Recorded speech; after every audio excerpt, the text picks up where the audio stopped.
Good morning. It's Nadine Torriello, licensed esthetician and your personal skincare guru with this week's skincare tip. This week's tip, protecting your skin from sunburn. So many of us love the hot sunny days of summer, or skiing when the sun is bouncing off the bright white snow, or if you're like me, I live in a tropical climate where the sun is blazing 12 months a year. However, enjoying the sun might end up burning your skin. Sunburn can cause temporary pain and long-term damage. So this week we'll learn more about protecting your skin from sunburn. When it comes to sunburn, prevention is the best medicine. You can protect yourself from the sun's harmful UV rays by doing the following. Wear a wide-brimmed hat and light-colored clothing. Don't forget to protect your eyes. Sunglasses with UV protection are important and can prevent cataracts in the future. Avoid the sun between the hours of 10 a.m. and 4 p.m. This is when the sun is at its peak and UV rays are the strongest. Seek shade whenever possible. And here's the big one. Apply a broad spectrum sunscreen with an SPF of 30 or higher on all exposed skin before going outside. And don't forget to put lip balm with sunscreen on to reduce the risk of sunburned lips.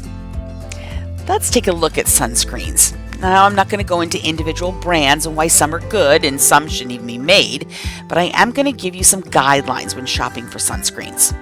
First, what is an SPF? SPF means sun protection factor, and it's the measure of how long you can stay in the sun without burning. The average light-skinned person can stay in the sun for about 15 minutes with no sun protection before they start to get a burn. The SPF number is then multiplied by that 15 minutes to determine how long the average person can stay outside. For example, an SPF 30. That's 15 minutes times 30, and that equals 450 minutes before you'll burn, about 7.5 hours. A lower SPF may protect you for short periods of time in the sun, but a sunscreen with higher SPF also filters out more UVB rays from sunlight. SPF 30 blocks about 97% of UVB rays. SPF 50 blocks about 98%, and SPF 100 blocks about 99%. In my opinion, any SPF over 50 is just a waste of money. So what does broad spectrum mean? It means the sunscreen shields against both types of harmful UV rays, UVA and UVB. UVA rays penetrate deep into the dermis, the skin's thickest layer. UVB rays will usually burn the outer layers of your skin, and that plays a key role in the development of skin cancer. So sunscreen or sunblock? Well, the FDA has banned the use of sunblock. However, there is a difference. Sunscreen, which is made of chemical ingredients, they absorb into your skin where it stops the harmful rays when they penetrate into your skin. Some of these chemicals degrade and become less effective in sunlight and heat, and they can take 15 to 20 minutes to actually take effect. While sunblocks, they're made of mineral ingredients, and that remains on the skin and prevents UVA and UVB from penetrating the skin. These are minerals like zinc oxide and titanium dioxide, so they don't degrade in heat or sun, and they work immediately upon application. So how much product do I need to use to protect my skin? Well, the average body uses about 1% of product. That's about enough to fill a shot glass. More body, more product. And for face and neck, you're going to use about the size of a quarter. Remember, apply 15 to 20 minutes before you go outside and reapply every 2 hours you're in direct sunlight or after you get in the water and towel off or you're sweating. And don't forget to put it on your ears and feet.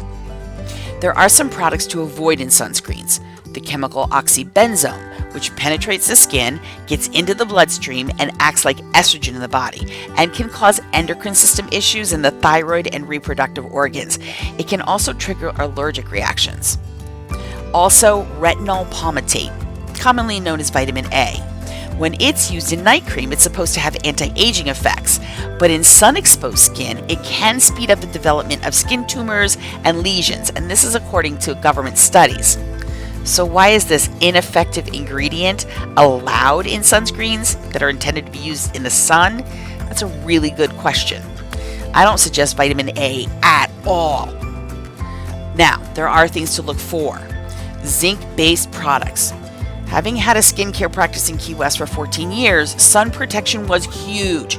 We've tried them all, and by far the best products use zinc oxide and titanium dioxide to block both UVA and UVB. It's effective immediately, it's safe for your body, and an added bonus, it's safe for the environment. In fact, Key West has banned the sale of any sunscreens that'll hurt the reef. So now, gather up your snacks, your towels, a few good books, and before you go out into that beautiful summer sun, remember to put on your sunscreen. Getting a sunscreen that's right for you takes a little time and effort, but the option of sun damage and getting skin cancer is worth the time you'll spend finding the sun protection that works. And once you do, you can enjoy many sunny days in the future. If you'd like to learn more, listen each week for your skincare tip with me, your personal skincare guru, Nadine Torriello, licensed esthetician. And if you have a question, post it in the comments below or send me an email through my website, flmindbodyspirit.com. Wishing you a spa-tastic day.